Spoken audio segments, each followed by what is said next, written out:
Comment apprendre à t'aimer et à t'accepter tel que tu es? S'aimer, ce n'est pas se flatter, se convaincre qu'on est exceptionnel. C'est avoir le courage de se regarder en face, dans sa vérité, avec douceur. C'est pouvoir se dire, voilà comme je suis, avec mes élans, mes forces, mes faiblesses, mes zones d'ombre, mes fragilités. Et sentir que même avec tout ça, j'ai de la valeur. Mais ce regard-là, peut-être que tu ne l'as pas reçu quand tu étais plus jeune. Peut-être qu'on t'a aimé sous condition, parce que tu étais sage, parce que tu travaillais bien à l'école, parce que tu étais performant en sport. Alors tu as appris à le mériter, cet amour, plutôt que le recevoir juste pour ce que tu es. En Gestalt, on ne travaille pas l'estime de soi avec des affirmations positives.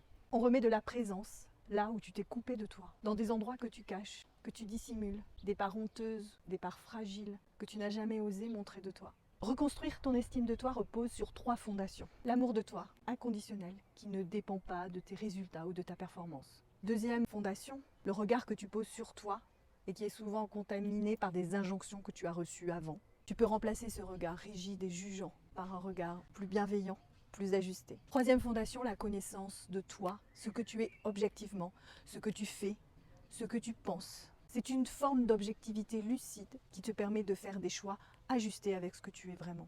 S'aimer, ce n'est pas se juger parfait, c'est se reconnaître tel que l'on est. Et toi, que fais-tu? Que mets-tu en place pour t'aimer comme tu es?